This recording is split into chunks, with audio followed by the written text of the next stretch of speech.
الحمد لله رب العالمين والصلاة والسلام على محمد وعلى آله الطاهرين اللهم صل على محمد ولعنة الدائم على أعدائه أجمعين من الأولين والآخرين إلى يوم الدين اشرح لي صدري ويسر لي أمري واحلل عقدة من لساني يفقهوا all praise is to our Creator, who is the creator of all creations and who is the creator of the heaven and salam to our leaders, our rahmah, our rahbar. When it comes to the creation of the creator, the creations of the creator being alive or dead, there are two schools of thought in Islam. One school of thought is the discipline of theology, and the other school of thought is the discipline of Iman asceticism. The discipline of theology, the discipline of Kalam, says that the creations are divided into two, whether they are alive or non-alive, living things and non-living things. That's what you have studied in your books too. That non-living things are like water, mountain, stone, all of these things are non-living creations, non-living things. And then we have living things, living creations, and those are like trees, humans, and animals. This is the classification of living and non-living things in the discipline of theology. But when it comes to the classification in the discipline of asceticism, which is the discipline of Irfan, Irfan has a totally different viewpoint in this regard. What does Irfan say? The discipline of Irfan says that all of the creations, all of the objects that we have here, these are living things. All of the creations are living. There is nothing that is non-living thing. Why? They say because Allah subhanahu wa ta'ala is ever living, all living. So He can only create things that are living. How can a being that is ever living, all living, create things, objects, creations that are non-living? So all of the creations, all of the objects, whether it is the stone, whether it is the river, whether it is the water, whether it is the palms, trees, humans, all of the creations are living creations according to the discipline of asceticism, that is the discipline of Quran. And they have this verse of Quran to support their claim. Surah Al-Isra, Surah Al-Israel, verse number 44. They say in Quran, Allah subhanahu wa ta'ala says it. Allah subhanahu wa ta'ala says what? وَإِن مِّن شَيْءٍ إِلَّا يُسَبِّحُ بِحَمْدِهِ وَلَكِنْ لَا تَفْقَهُونَ تَسْبِيحَهُمْ. There is not a thing that does not praise Him. There is not a thing that does not praise Him, that does not praise Allah subhanahu wa ta'ala. But you do not understand. So there is not a thing.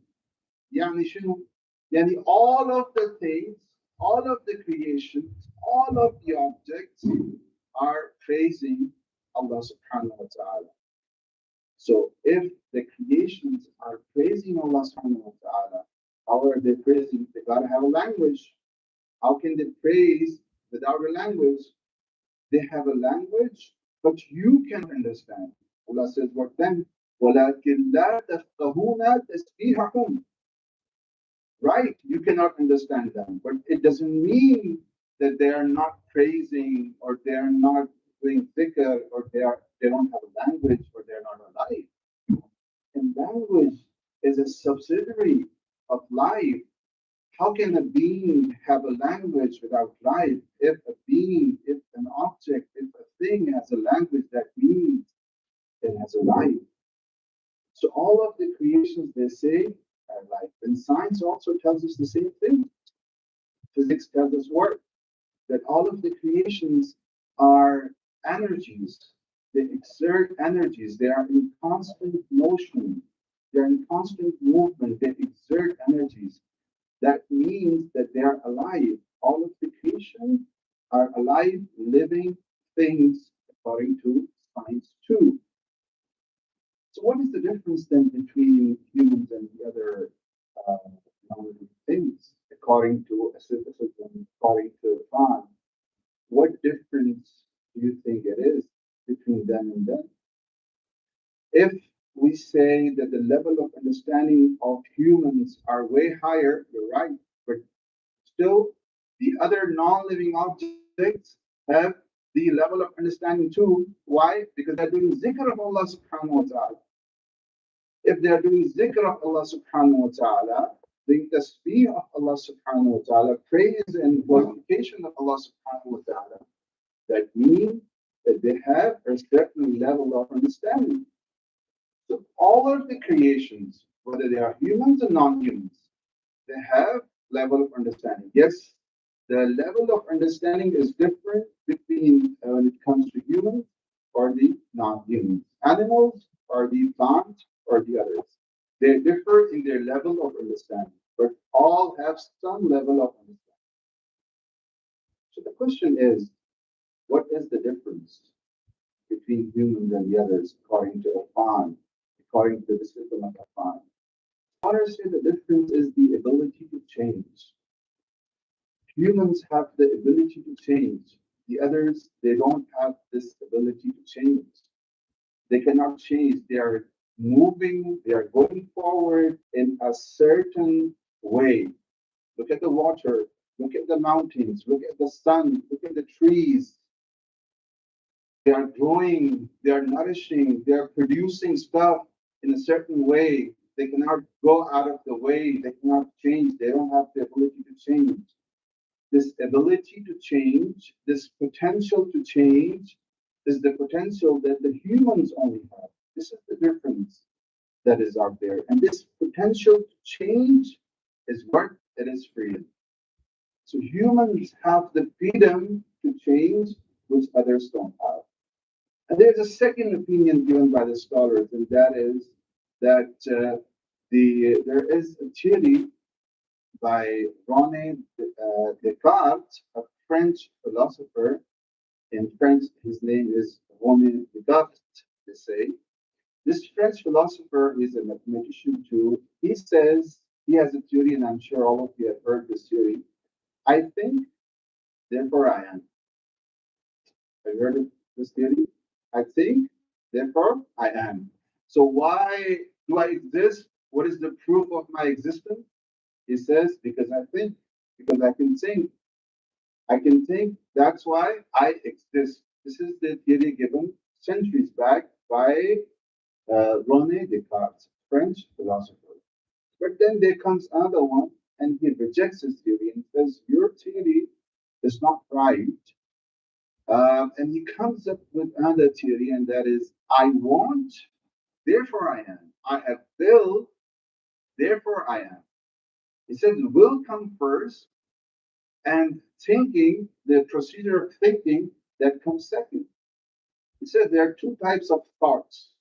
One is the experimental part, experiential part, you can call it, and the other one is the reflective thought. Experiential part is the part that you have through the experience.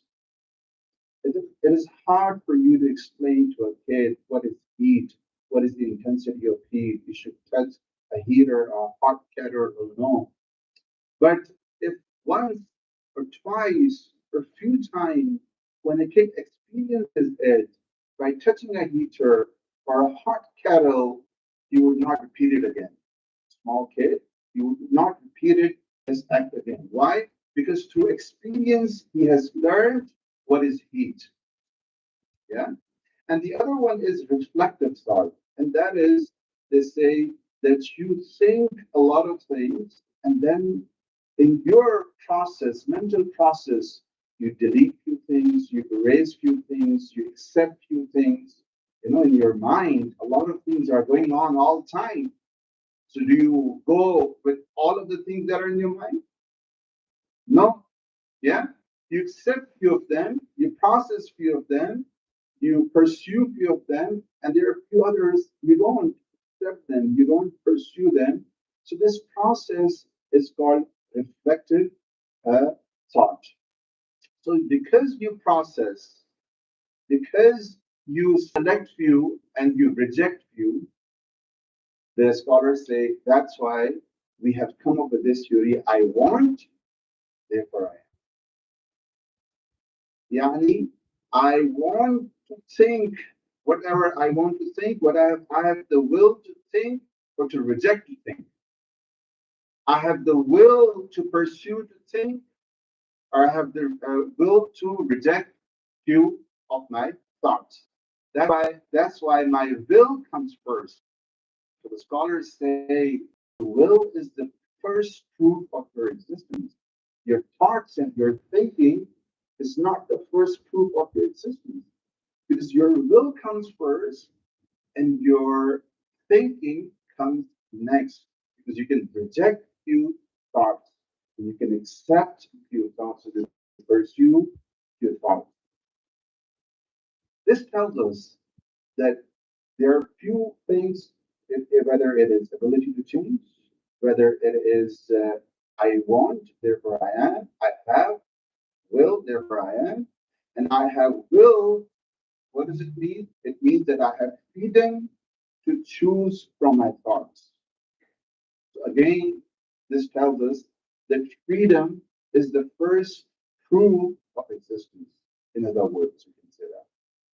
So whether it is ability to change, which is the only element in human, not in other creations, or whether it is the will that we have, which is again not in other creations.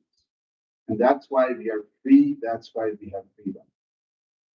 Now, this freedom that we have, are we allowed to do anything that we want? Are we free to do anything that we like? Like they say, the slogans that you hear all the time these days in this modern time and era. What are the slogans like my body, my rule, freedom is the freedom of speech, religion is my personal matter, I'm free to do whatever what I want to do in the society. All of these slogans and statements that you hear that tell you what? That tell you that they don't have a limit to their freedom. Now, that's what we are going to analyze. That is there any limit? Is there any restriction to the freedom or no?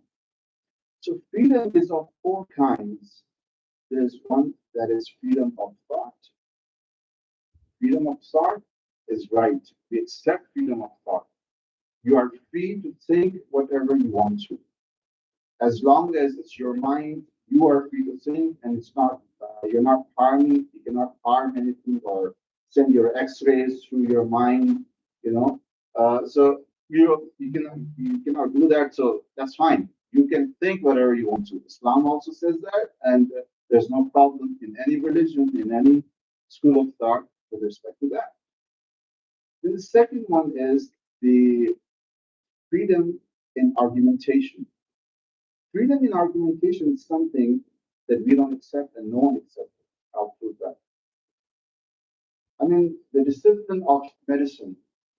If I come and say that I want to apply the rules of Islam in the discipline of medicine, they would say, no, we won't accept it. We have our own rules, we have our own accepted, guaranteed rules that we apply in this discipline of medicine. They don't accept laws from engineering, they don't accept laws from medicine, fashion designing. They don't accept laws from interior designing. So every discipline has their own school of thought, has their own rules, accepted, guaranteed rules and regulations. And that's how they build the arguments in their respective disciplines. They don't accept other arguments from other school of thought, from other disciplines. It's very important that you build the argument according to your accepted rules and regulations. Yeah. So we cannot merge the rules and regulations of all the disciplines. So for building the argument, there is a certain way, certain tool of doing that, and that is Aristotelian logic. Logic is the way to build the argument, and that's how you should build the argument. So, in building an argument and coming to a conclusion, there's a specific way. You cannot say, I'm going to build argument my own way, and you build your arguments your way. No, it's not possible. So, if every discipline has their certain rules and regulations, argumentation has their own rules and regulations, and you have to follow. So, in freedom of argumentation, there is no freedom, basically. When it comes to freedom of belief, again, there is no freedom. Why? Because if I say that I don't believe in God, I don't believe in Creator, I don't believe in any higher being, that's fine. Why? You ask why? Because they say because it's not proven to me yet.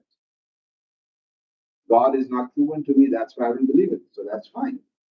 But if I prove it to you, and even then you say, I don't believe it. So I prove it to you with proofs, with logic, with reason that God exists, that this is the reality. And even then you say, you're right, it makes sense, but I don't believe it. You cannot do that. It's not your choice. If you meet an accident and God forbid your bone is broken, backbone is broken, the reports show, the accidents show that your bones are broken, you cannot come and say to the doctor that, yes, the reports say that, but I don't believe it. If the reports say that, then it's not your option to believe it or not believe it. If the arguments, the logic, and the reasons tells you there is a God, then it's stupid or insane to say that I don't believe these arguments. Either you accept them when you accept them, or the majority of people accept them, the sane people accept them, the intellectuals accept them, then you have to accept it too. So that is that with the freedom of belief. And then we have freedom of action. And freedom of action, again, there is freedom, but in a limited way. I'm not free to do whatever I want to do. I cannot, for instance, someone can start drinking alcohol and start driving because this can affect other people. You come and say that I'm free to do whatever I want to do. No, you're not. Your action can affect other people. Your action can have an effect on others. That's why there are some restraints, some constraints put by either yourself or your family or your society or from the state. So, for instance, you say that I'm gaining a lot of weight and now I have to cut down my weight. What do? You start doing diet or you start doing exercise, or you start going to gym. So this is some restraint, constraint, compulsion you put on yourself. You're free to do whatever you want to do, but you're putting constraint on your body, yes or no? And then again, there are constraints from your family too. The family with which you live, in a house you live, you accept those constraints. If your mom and dad or your life partner says to you, for instance, you have to come back home at 7, you have to come back home at 8, you accept these constraints. You don't say, oh, why are you putting constraints? You accept it, whether it is from your life partner, from your kids, or from parents, or from anyone you love. Agnostic, from whatever perspective of what religion we belong, we accept all of these societies and media accept all of these constraints. So, what is the problem with Muslims? Why Muslims or people do the same with Ireland said that you have option when it comes to constraints and the compulsions and coercions put by Islam. Gives you freedom too. But we said freedom is with constraint. There's no total freedom. We have already established this. There's nothing as such total 100% freedom. There are constraints, compulsions, either from your within self, and now the compulsions you put on yourself, sometimes it is from the society. So the fashion trends that you follow, you think that you're following it, you're doing it, it's your body, you're doing it yourself, but this is a constraint indirectly put to you from the society, from the peer pressure, from the pressure. Can you wear a sack and move around everywhere? No, society won't accept it. People will laugh at you. So you accept some kind of clothes you have to wear. Who tells you that? Society has told you. Who has constrained you to wear certain clothes, to wear this kind of clothes, to do this kind of fashion? Society has constrained you. So if the society has constrained you, you accept the constraint from the society. Why don't you accept the constraints from the religion, the Islam? This constraint, the compulsions from the society will benefit you. If you do diet, if you follow a certain diet for a month, it's going to benefit you for a few months more. It's for a limited time period. And that's it. If they are good, if they have benefit. But if there are constraints you have put on yourself, your society, which do not have any benefit, apparently you may look good, but there are benefits. Not apparently they may have benefits, but actually they don't have benefits. So if there are benefits from the constraints put by society, those benefits are for a limited time period. And then afterwards, then you may have those benefits or may not. But the constraints put by Islam, the compulsions put by Islam, look at the benefits of those compulsions. SubhanAllah, there's no end to it.